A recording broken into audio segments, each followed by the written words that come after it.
Oke, bismillahirrahmanirrahim. Assalamualaikum warahmatullahi wabarakatuh. Waalaikumsalam warahmatullahi wabarakatuh. We're from group 6 and we will present our presentation about the samples of discourse analysis. But before we begin our presentation, I would like to introduce the members of our group. There are Jurana, Nuranisa Zahra, Sri Hastuti, Muhammad Edi Kaisar Catur Mansur, and Safais, Danielitu, and Firmansyah Salimin. So there are several points that we will talk about in samples of discourse analysis, such as politeness, code switching, conversational implicature, and speech acts. Without any further ado, I will let the first speaker to present her presentation. To Kak Jurana, you may begin. Okay, guys. Here I want to explain about politeness. So, politeness study has attracted attention of many scholars in different disciplines. Politeness is usually studied under the scope of sociolinguistic, anthropolinguistic, as well as pragmatic. In discussing about politeness, Mahmoud 2008 discussed some strategy of Buddhist people in expressing their politeness. You can see at the example. So here, Pam used the second person pronoun ko in akedoko instead of the first plural inclusive pronoun ki in akedeki. This direct use the second person ko by Pam to pass is acceptable because the interlocutor are similar status and are close relative and neighbors. In the theory of Brown and Levinson, in 1987, four strategies were promoted, were namely positive politeness, negative politeness, off record, and bold on record. Senowarsito 2013 focused on strategy politeness by teacher and student. And based on the theory of Brown and Levinson, he found three important strategies, but here I will to explain two of them. They are positive politeness strategy and negative politeness strategy. Positive politeness strategy is attempt to minimize the damage to the hearer face. Holtgrave 2002 defined that positive politeness is an approach-based strategy, and negative politeness is this strategy include cushioning, hedging, and presenting disagreement as opinion. That's the theory from Brown and Levinson.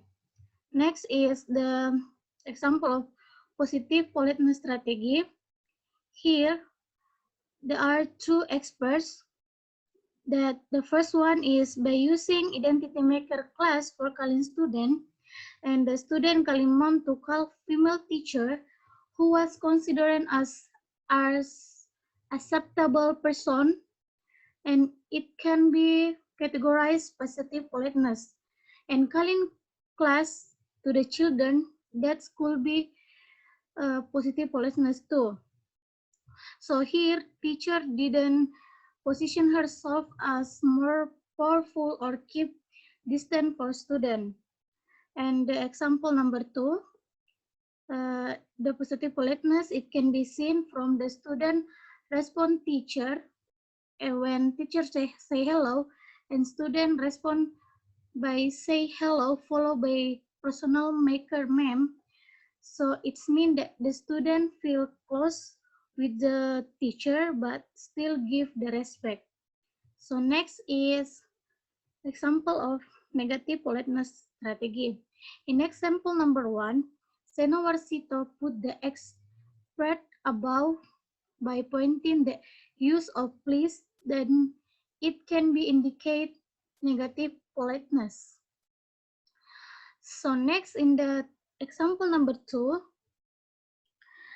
teacher tried to modify direct expression with polite expression in order to attempt to avoid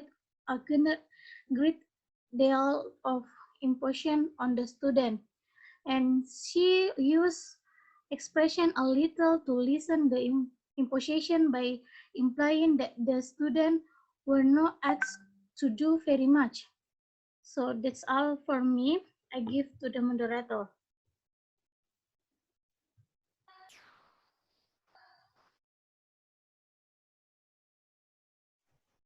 Next material. Conversational is implicature. Okay, I'd like to talk about conversational implication.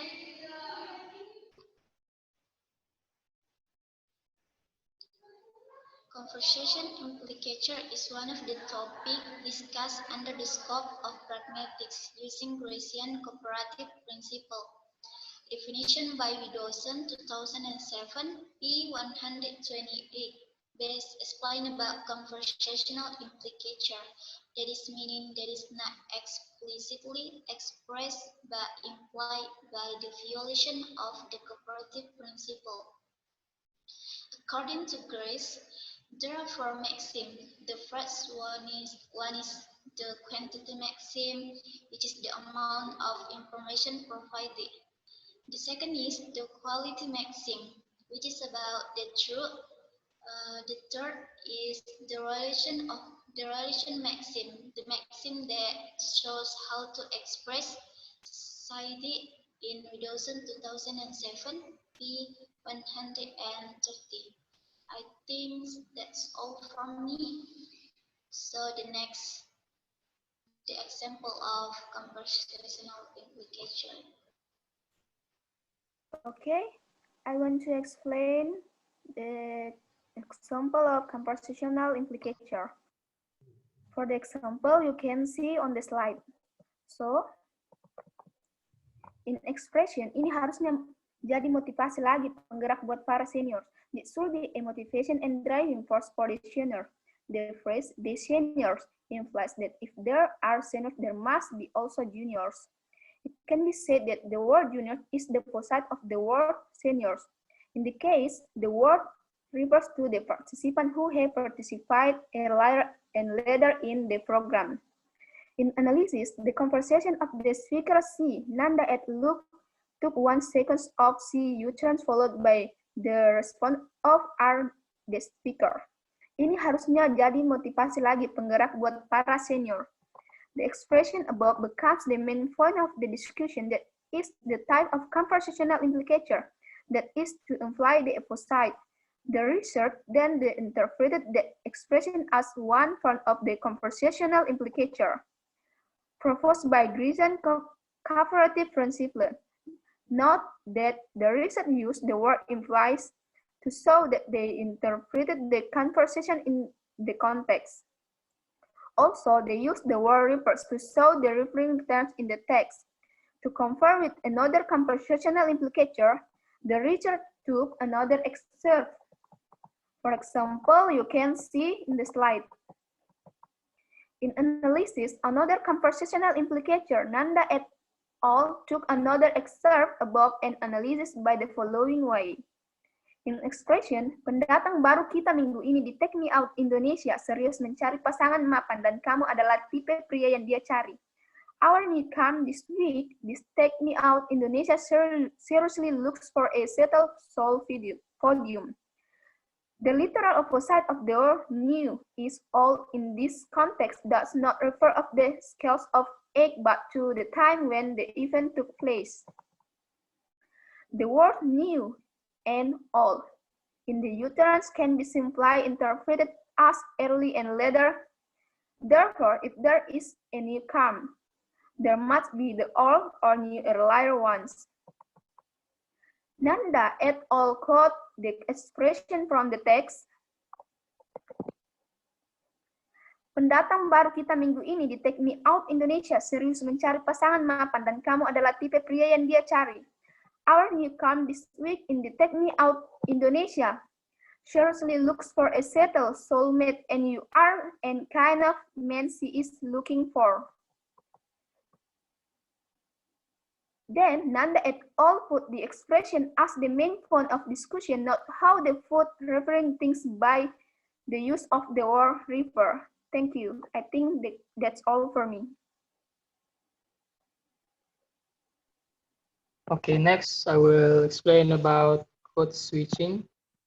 So code switching is a process of shifting from one language or a dialect to another.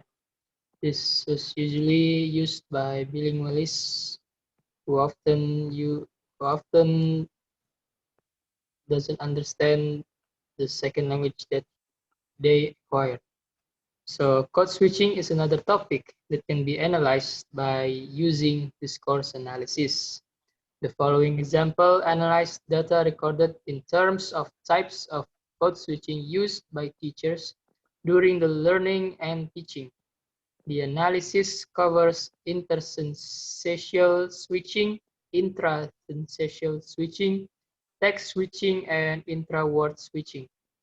These examples were taken from one of the students by Purnawan 2014. So I will let Danielito to show the examples. Okay, I want to continue the material about code switching. There are 4 types of code switching. Uh, there are intersentential switching, intrasentential switching, text switching, and intra-word switching. But I want to explain 2 of them. The first is intersentential switching. This kind of code switching which occur outside the sentence or the clause level. This type can be explained that the teacher uses 2 language into sentence in single utterance. Every sentence using different language. It is sometimes called extrasentential switching. And the second is intrasentential switching. This kind of code switching occurs within a sentence or a clause, including within the word boundary or translation of words or phrase substitution within a sentence. This type can be explained that the teacher used 2 language in one sentence in one utterance. I think that's all for the switching. Let's move to the next material.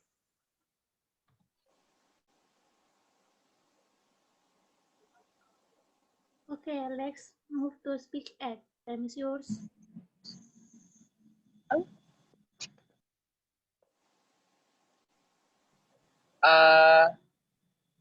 Okay, I will continue the discussion, which is about speech acts. As discussed previously, speech acts are potential topics for discuss and can also be used as an approach to discourse. The following examples show the analysis of speech acts used by teachers in the school. The researchers who spent 2015 recorded the conversation of the teacher in the teaching process, transcribed and interpreted based on the taxonomy of Searle's speech acts. For example, extract 1, giving information and assertion.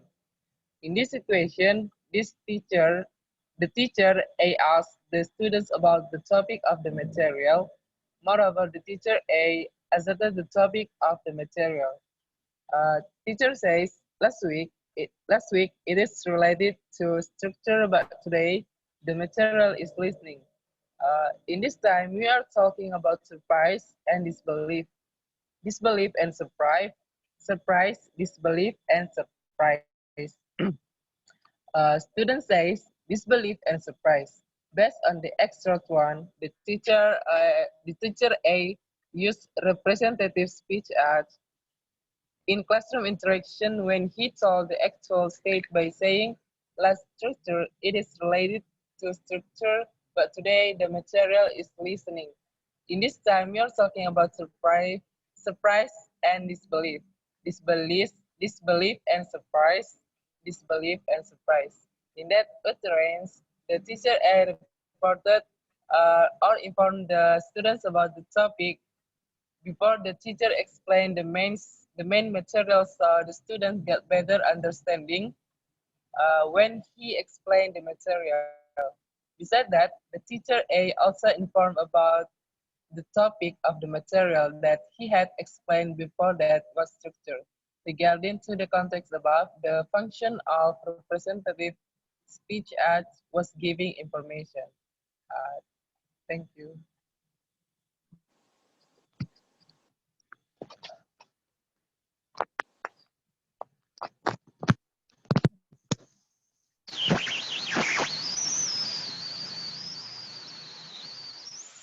Okay, and this time I will continue our discussion. So, like the previous examples, the extract above was taken as an example of one of the types of speech acts. The theory used was based on Searle's taxonomy of speech acts, namely 5 speech acts, the practice of it. And the first is representative, and the second is directive, and the third is permissive, and the fourth is expressive,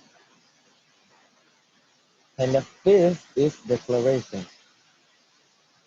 As seen in the extract above, the researcher took the extract above as an example of representative speech act. She explained the speech act by saying the teacher A used representative speech act in classroom interaction, where he told the actual state. In this way, she interpreted the utterance based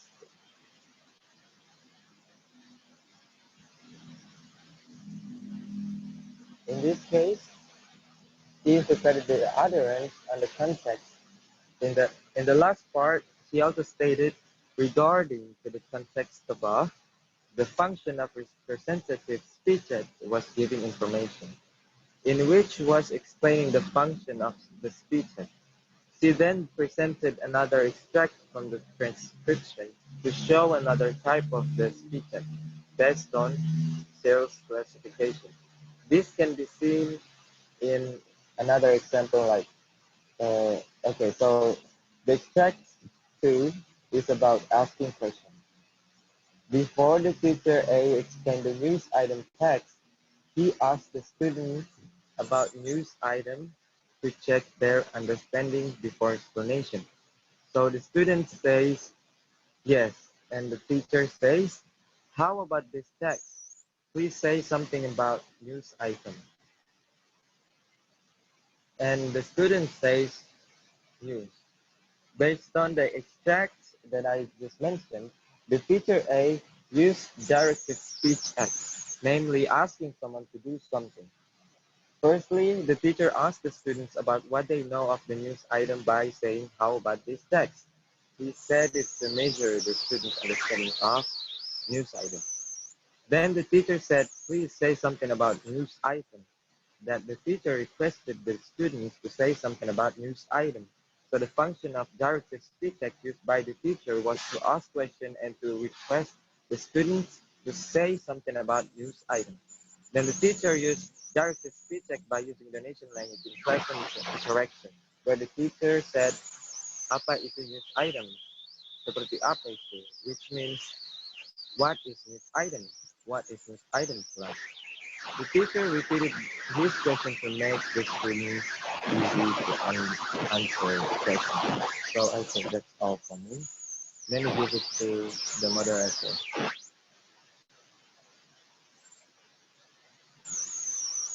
Okay, I think that's all from our group. So I will end this presentation by saying Hamdalah. Alhamdulillahirabbil alamin. Thank you. That's all from us. Wassalamualaikum warahmatullahi wabarakatuh. Waalaikumsalam warahmatullahi wabarakatuh.